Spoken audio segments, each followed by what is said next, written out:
Olá pessoal, tudo bem? Hoje eu vou comentar a pesquisa Quaest, que foi publicada agora, que ela mostra estabilidade do Bolsonaro e uma oscilação para baixo do ex-presidente Lula. Mas antes, eu queria fazer um comentário sobre outros assuntos pertinentes à pesquisa. Ontem eu assisti um vídeo de um comentarista mais ligado ao Ciro Gomes, em que ele disse algumas coisas que eu acho que é melhor a gente rebater. Por exemplo, ele deu dois argumentos. A argumentação dele é contra as pesquisas IPEC e Datafolha e contra as pesquisas de uma forma geral, que ele diz que está errada. Parece mais uma torcida a favor do Bolsonaro, né? Toda a conclusão dele é que o Bolsonaro tem mais e o Lula tem menos. É uma posição que eu considero um pouco arrogante, como se ele soubesse mais que esses profissionais que conduzem o Datafolha e o IPEC, que são institutos tradicionais. A argumentação dele é que o IPEC e o Datafolha subrepresentam a população evangélica porque usam o censo de 2010 do IBGE. Não é verdade. Aí ele dá um número. Ele diz que nesse censo a população evangélica correspondia a 22% da população e hoje em dia esse número estaria em redor de 28%. Aí ele já se entrega, porque, por exemplo, o Datafolha, o IPEC e a Quaest, divulgada hoje, todos usam percentuais atualizados da população evangélica, entre 26% e 28%. O IPEC usa 26%, Datafolha 27% e o Quaest 28%. Então, não existe essa distorção. Não é o censo de 2010 que é usado. O que é usado é o PNAD do IBGE de 2021 e 2022. O PNAD tem a divisão por religião, até conferir aqui. Tem aqui, ó, você tem o PNAD 2021. Você tem 42 milhões de evangélicos no país, 123 milhões de católicos. Está lá, então está atualizado. Outra coisa é que os institutos não apurariam a abstenção. A abstenção seria maior entre mais pobres e, portanto, isso poderia quebrar o voto em Lula, já que o Lula tem eleitorado mais pobre. Não é assim, não é assim. Você tem uma abstenção um pouco maior entre mais pobres, não é muito maior, é um pouco maior, porque você tem gente sem dinheiro, às vezes, fica sem dinheiro até para passagem no dia da eleição, infelizmente, né? Mas esse comentário ele é meio preconceituoso, porque, primeiro que quando é feito sem um mínimo de empatia, fica parecendo mais ainda preconceituoso. Se existe a possibilidade de uma abstenção das pessoas mais pobres, é preciso combater isso, né? Porque as pessoas mais pobres são aquelas que mais precisam votar, porque elas são as que passam por mais dificuldade, então é mais importante ouvir a opinião delas. Então é preciso combater, sobretudo, a abstenção dos mais pobres. Um movimento progressista, um movimento de esquerda ou que pensa no desenvolvimento nacional tem que combater isso. Então é preciso usar a comunicação para combater isso. Olha, isso é um perigo, então vamos combater isso, combater essa abstenção dos mais pobres. Mas isso aí é neutralizado, porque, por exemplo, como o Bolsonaro é muito mais rejeitado entre os mais pobres, tem uma rejeição monstruosa entre os mais pobres, a abstenção maior entre os pobres bolsonaristas, que eles simplesmente não vão votar. O Bolsonaro vai perder mesmo, o Lula vai ganhar, eu não vou nem votar. Então tem quebra para o Bolsonaro. E outra coisa, o Felipe Nunes, que é o diretor da Quaest, né, o CEO da Quaest, ele deu uma entrevista 2 dias atrás, ou ontem, em que ele afirma categoricamente, em que ele fala que ele fez uma pesquisa, que a Quaest fez uma pesquisa para apurar o voto envergonhado, ou voto silencioso, ou espiral do silêncio. E descobriu que voto envergonhado no Brasil não é no Bolsonaro, é no Lula. Em função das violências simbólicas contra o Lula, né, as acusações falsas, né, mas enfim, acusações muito pesadas de corrupção, Você tem gente que tem vergonha de expressar o voto em Lula. Vai votar em Lula, vota em Lula, mas não fica falando, porque às vezes tem um vizinho bolsonarista, tem alguém próximo bolsonarista que fica enchendo o saco. É um ambiente de violência.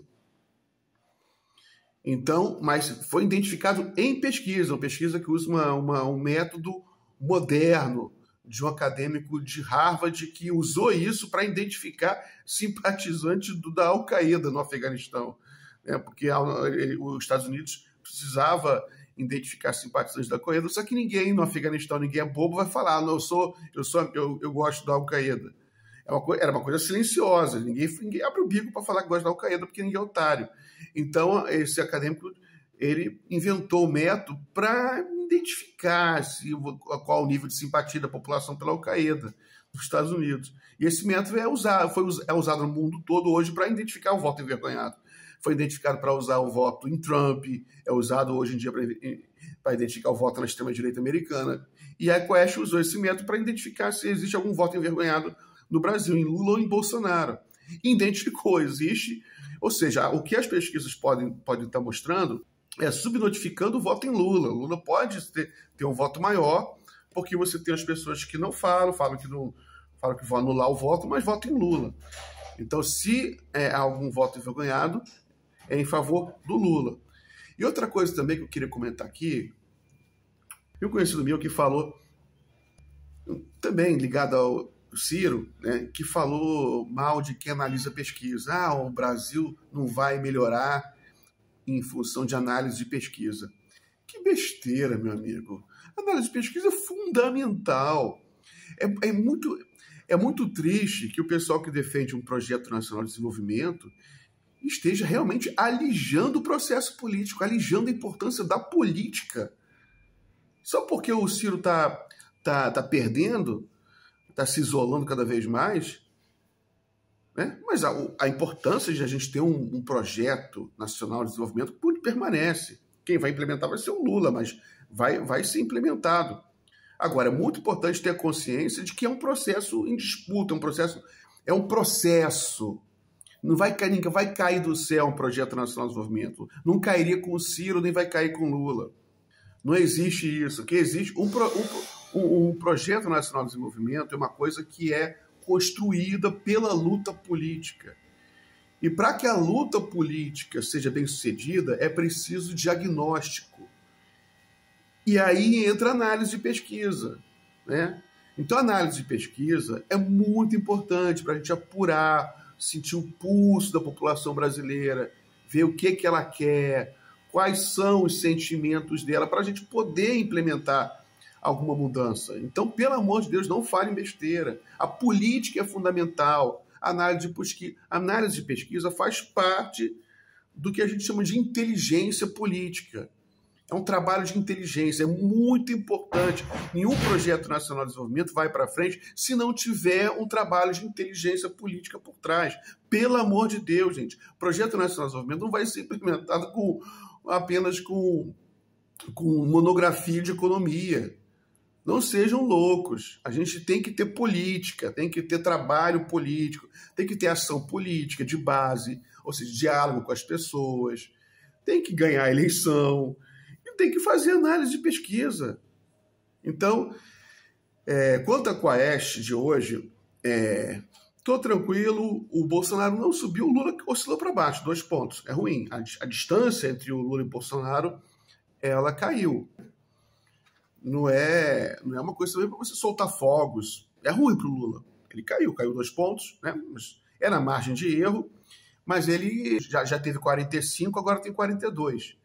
Né? 3 pontos, 1 ponto a mais na margem de erro. Mas quando você analisa os extratos, você vê, por exemplo, que o Lula se mantém firme no Nordeste, até oscilou para cima 1 ponto, e se mantém firme no Sudeste. O que eu notei nessa pesquisa são quedas localizadas. O Lula ele cai um pouco. A perda dele principal nessa pesquisa aí é no setor da classe média de 2 a 5 salários. Né? Só que o Lula não cai entre quem ganha menos de 2 salários. E ele sobe quem ganha mais de 5. Né? O Lula está subindo nas pontas, está se fortalecendo nas pontas, entre os mais pobres e mais na classe média. E você tem um setor intermediário aí, que o Lula tem que fazer um trabalho. Só que, como o Lula está crescendo entre quem tem ensino superior, entre quem ganha mais de 5, você tem a tendência de espremer essa camada intermediária, o voto em Lula vai chegar lá. Pelo menos é favorável as circunstâncias para o voto chegar lá. Né? O Lula está tendo conquistas políticas importantes, que é sempre legal a gente também destacar, por exemplo, esse apoio da Marina Silva foi muito importante, vai ser muito importante para o Lula trabalhar o voto evangélico, para trabalhar o voto de classe média. Justamente esse setor, por exemplo, que a gente identificou aí nessa pesquisa Quest, alguma dificuldade. Então, a pesquisa ela mostra um estreitamento da vantagem do Lula, mas o Lula permanece na liderança e as condições políticas do Lula estão se fortalecendo. Né? Ele tem atravessado aí, fez agora uma sabatina com a CNN Brasil muito boa, por exemplo. Então, é isso aí, pessoal. Obrigado, até a próxima.